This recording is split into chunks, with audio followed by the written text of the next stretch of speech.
If you want something out of life, if you want to change yourself, if you want to acquire something, if there's some goal that you want to reach, that is really not easy as some people will make us feel. That living your dream, changing your behaviors, overcoming negative habits, it's challenging. It's hard. Most people go through life never discovering what their talents are. Most people never develop their talents. They have skills and abilities, but if you don't nurture them, if you don't develop them, they will never serve you. Your gifts can take you many places if you develop your gifts. Most of us don't like to do those things that come easy to us. I've always loved to talk to people. I decided, taking this advice, to develop my skills as a speaker. And my gift has developed and it's taken me many places. You have something that you brought to the universe, and that if you decide that my life deserves my developing this, what I do well, and becoming the best at it, and mastering myself, and seeing what I have within me, if you decide to drop your buckets where you are and develop your gifts, I grant you, you'll never ever be without. I grant you that your gifts will take you places that will literally amaze you. I grant you that if you begin to work to develop your gifts, you'll develop a strong sense of happiness. You'll get a larger vision of yourself, because part of beginning to get a larger vision of yourself, all of us need some area of our lives where we can have a feeling of competence. That people know when they think about this area, that's something you do. That you eat and sleep that, and that you do that, and people know it, and you know it, and you know that you know this. If you don't know anything else, you know this. Can you tell I know what I'm doing? Oh, hello. You know this. So you've got to work on it. When other folk are having a good time, you've got to have the strength of character to concentrate, to read, to digest information.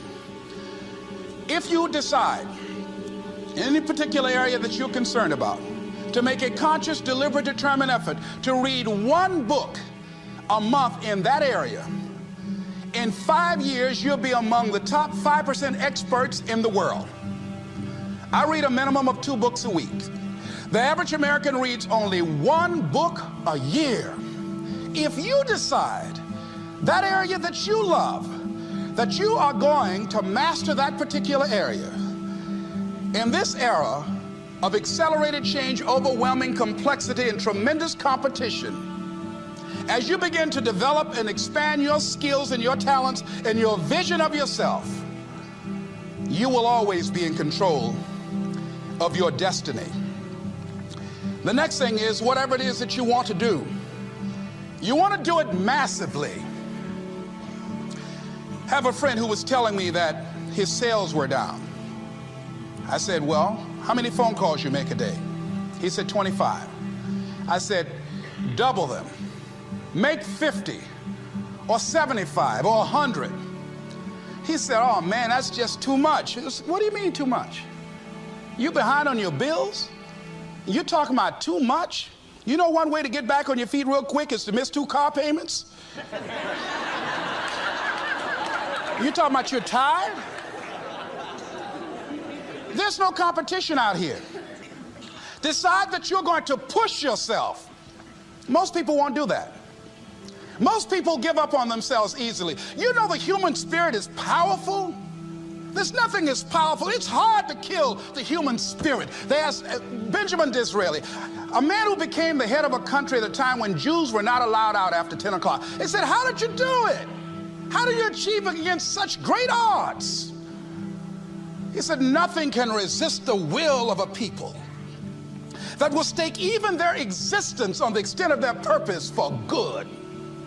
That when you have a made-up mind, when you decide that you want to do something, I was reading something the other day, he said, the power to hold on in spite of everything, the power to endure, this is the winner's quality. The hunger, the ability to face defeat again and again without giving up. This is a winner's quality. You have that quality within you. When you're hungry, you don't care about the facts. You don't care about the odds. Doug Williams played for the Washington Redskins, quarterback. John Elway of the Denver Broncos in the Super Bowl. Everybody was talking about Elway. After the Super Bowl, when Doug Williams made a historic passing game, they asked him, said, how were you able, in spite of all of the negative publicity saying that you couldn't win, how did you do it? He said, I ignored my critics. I just didn't pay any attention to them.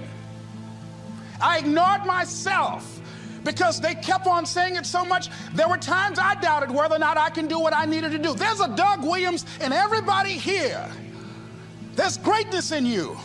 And you've got to learn how to tune out the critics outside and the critic inside. And since I'm going to do this, I'm going to harness my will. And I'm not going to let anything stop me. I deserve this. I'm going to do it until. And this friend, I told him, said, start increasing your calls. I said, I make 100 calls a day. I got a callus in my ear. My ear's kind of dark. You can't see it, but it's there.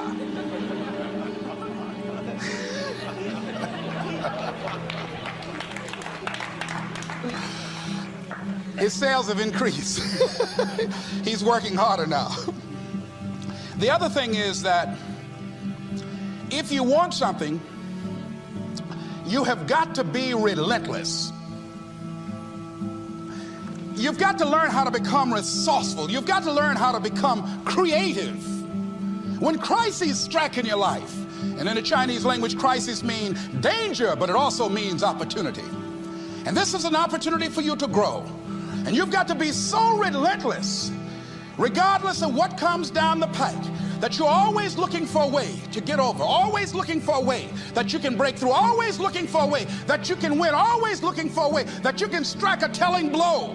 And pretty soon, I think there's some people watching us in the universe that say, wait, let's call a meeting over here.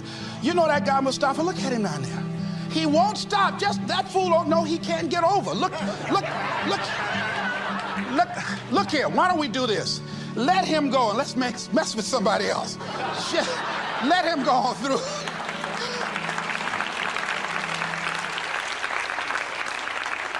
Life will just get tired of whipping you sometimes. And just say, just let this one go. I believe this. Now, no one has told me this, but I just kept on kicking. I didn't have sense enough to stop.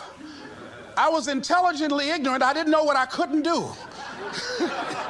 So I just tried anything. And the fascinating thing about life, because you can't get out of it alive, you might as well have a good time, you know? You might as well have a good time. Live your life with passion,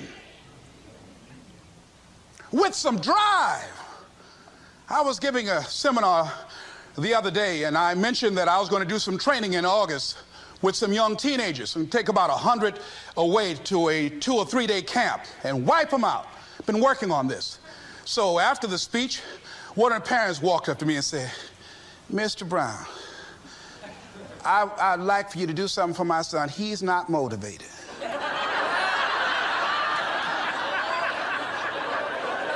I said, I wonder why.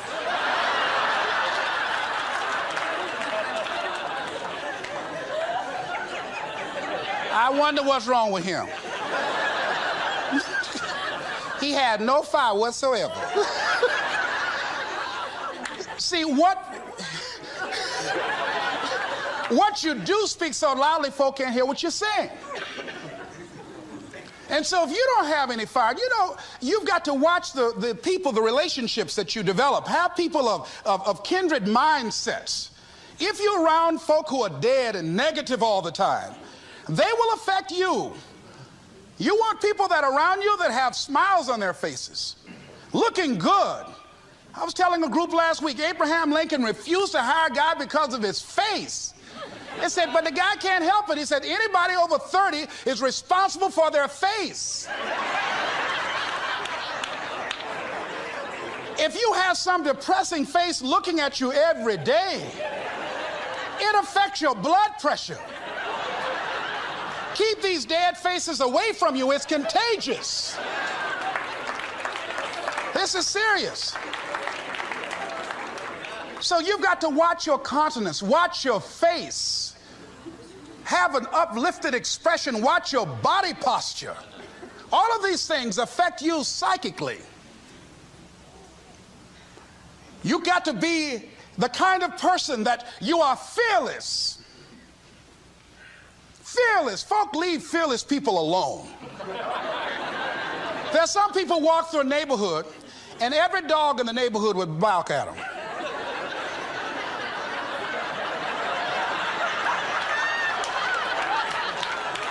But there's some people come through and ain't nobody gonna mess with this.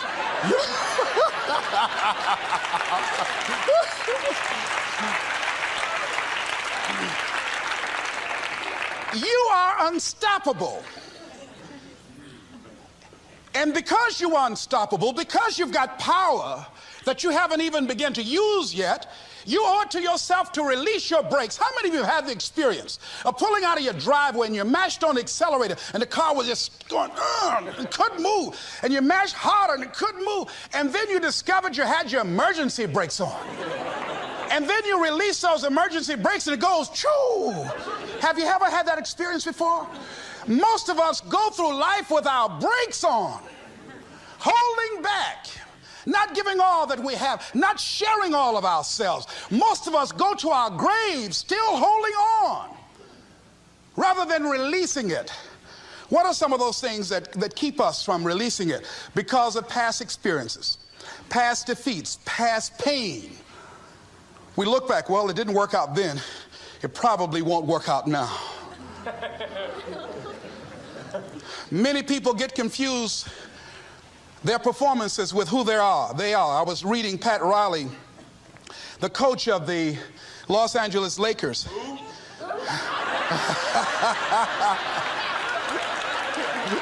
But you're going to like this quote here.